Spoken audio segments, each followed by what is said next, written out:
Bonjour à tous, c'est Pierre-Alexandre pour Technoïde et bienvenue pour ce nouveau test express. Aujourd'hui, on va parler du Maze Alpha qui m'a été envoyé par Belchine. Donc merci à lui et n'hésitez pas à aller voir son site qui propose des produits assez sympathiques.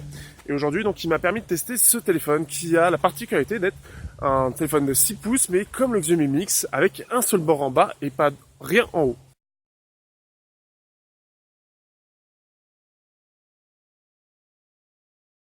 Puisque le vent a décidé de me saouler aujourd'hui, je me réfugiais dans ces petits chemins pleins de verdure à l'abri du vent pour parler des caractéristiques techniques de ce téléphone. Donc nous avons droit à un écran de 6 pouces Full HD tri-bezel-less, c'est-à-dire que vous n'avez pas de bord en haut, comme vous pouvez le voir. Vous avez un lecteur d'empreintes, au dos un double capteur photo. Vous avez aussi en processeur un Helio P25 avec 4 Go de RAM et 64 Go de ROM, Dual SIM avec port SD. Donc vous avez le choix, donc soit SIM, soit SIM plus carte SD. Vous avez ensuite aussi une batterie de 4000 mAh avec de l'USB type C et la charge rapide. Le petit haut-parleur qui va bien avec, c'est un seul haut-parleur, pas un double bien évidemment. Et nous avons, je crois, fait le tour du téléphone. Il tourne aussi sous Android 7.0 avec la ROM de chez Mediatek qui a un petit peu évolué. Et il coûte un peu moins de 200 €. Alors, est-ce que ça vaut le coup de l'acheter? On le voit tout de suite.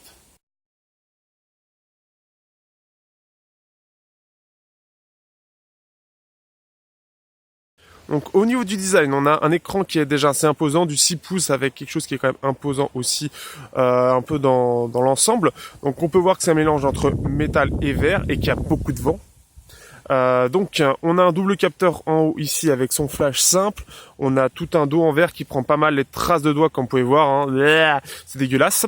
Vous avez droit aussi à donc l'USB type C avec le haut-parleur et le micro avec les antennes sur le côté. Vous avez le capteur d'empreinte qui est en bas avec aussi ici donc la caméra puisque en haut il n'y a pas la place. En haut vous avez juste droit au haut-parleur qui est ici qui est tout fin et qui est correct. Vous avez la jack ici qui malheureusement n'est pas centrée. Bon après ça c'est un petit détail. Donc un smartphone qui est assez imposant, sachant que c'est du verre et du métal. Le verre est assez résistant, autant il prend les traces de doigts, mais il est résistant. Au niveau par contre du métal, la peinture a tendance à partir assez vite et j'ai du mal à faire le focus pour vous le montrer. Ce qui fait que malheureusement en fait ça va être surtout ça son problème.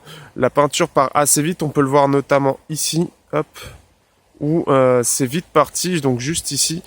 Ça c'est le côté un peu dommage, mais par contre au-delà de ça le design est plutôt sympathique, il est surtout lourd, déjà qu'il est imposant mais il est aussi lourd, il fait plus de 200 grammes, ça fait que la prise en main est bonne mais on sent vraiment la lourdeur et on a un peu du mal à pouvoir utiliser correctement le smartphone à une seule main.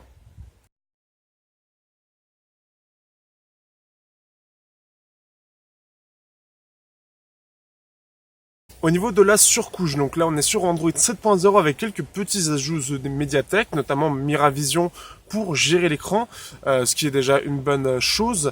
Nous avons aussi plein de petites choses, que ce soit des petits gestes ou des petites fonctions comme vider la RAM quand on ouvre en fait le système de RAM. C'est par contre pas très esthétique en général, mais par contre ça tourne bien, c'est fluide et c'est plutôt bien optimisé. Au niveau de l'écran, on est sur un écran de 6 pouces IPS avec du Gorilla Glass 4, alors apparemment pas très résistant selon la Postec. Un écran qui est de bonne facture d'ailleurs au niveau des couleurs ou au niveau de la vivacité, au niveau du contraste, c'est plutôt pas mal. Ça manque peut-être un peu de contraste. Le plus gros problème en fait pour moi sur cet écran, c'est surtout en fait la luminosité minimum qui est quand même très haute et la luminosité maximum qui n'est pas si haute que ça. Donc c'est surtout sur la gestion de la luminosité que c'est pas terrible, mais les couleurs en elles-mêmes sont plutôt bonnes. Et si vous trouvez que ça manque un peu de contraste ou quoi que ce soit, le système de Mediatek, donc Miravision, permet de gérer tout ça.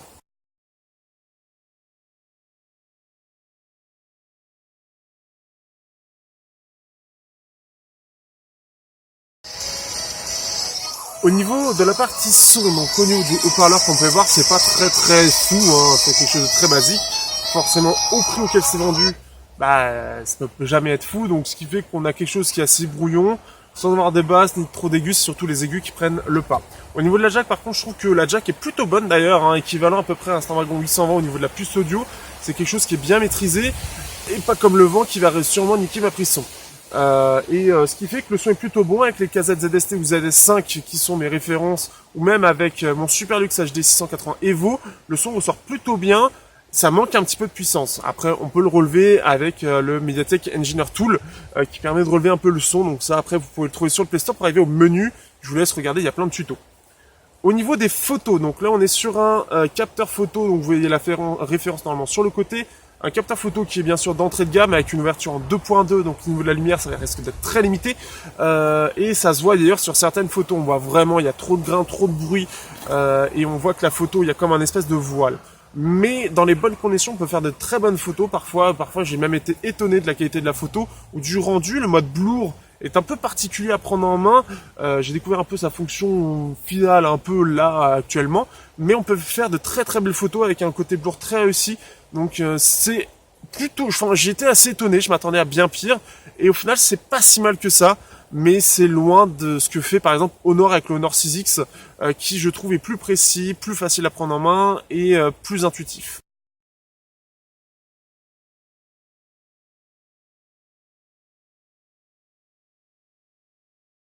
Encore ce vent, ben oui, il y a tellement de vent, je peux pas aller ailleurs.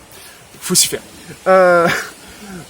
La batterie, on a une batterie de 4000 mAh, on a de la charge rapide USB Type C. Alors d'ailleurs, la prise USB Type C est vraiment limite. C'est-à-dire que si vous prenez pas celui d'origine, ça va être toujours une connexion qui va être très limite, et ce qui fait que si vous bougez un petit peu, ça risque de la déconnecter. Donc ça c'est un peu dommage, elle est trop enfoncée. L'autonomie, elle est trop limite. On fait 6 heures écran nuit avec une batterie de 4000 mAh. Au vu du processeur, on devrait faire bien plus, on devrait faire facilement 10 heures. Comme ce que propose par exemple le Moto Z Play, mais là non. Alors soit il y a une très mauvaise gestion de l'énergie, soit la batterie n'est pas réellement une 4000, une fausse 4000 ou une 4000 de mauvaise qualité. Par contre, il a la charge rapide, on peut le charger avec une batterie, un chargeur, soit le chargeur d'origine bien évidemment, mais bien sûr aussi avec les chargeurs autres que celui d'origine, pas comme Asus, et aussi même ceux de Qualcomm ou de Samsung, mais qui va s'adapter. Donc ça c'est une excellente chose. Au niveau des performances, on est sur un Helio P25, donc un octo-cœur gravé en 16 nanomètres, un 8 cœur Cortex A53, avec comme partie graphique un Mali T880 MP2 à 900 MHz. Donc un processeur graphique qui est plutôt bon d'ailleurs déjà, avec le MP4 qu'on a sur le Kirin 950 ou le Luexin, qui ont montré d'excellentes performances. Ici c'est pareil, on est sur des performances qui sont tout à fait bonnes. Là j'ai d'ailleurs mis le jeu au maximum, et il gère tout à fait bien les ressources. Il chauffe pas tant que ça, et ce qui fait que en jeu c'est plutôt agréable, on va pouvoir jouer à la plupart des jeux sans problème. Il se paie même le luxe d'être meilleur que le Snapdragon 625, qui était correct sans être extraordinaire, mais c'est assez rare pour être souligné. En général c'est toujours Qualcomm qui est devant. Donc là-dessus pas de soucis, c'est stable, même le tactile est plutôt bon comme on peut le voir, je peux être assez précis, donc c'est plutôt cool.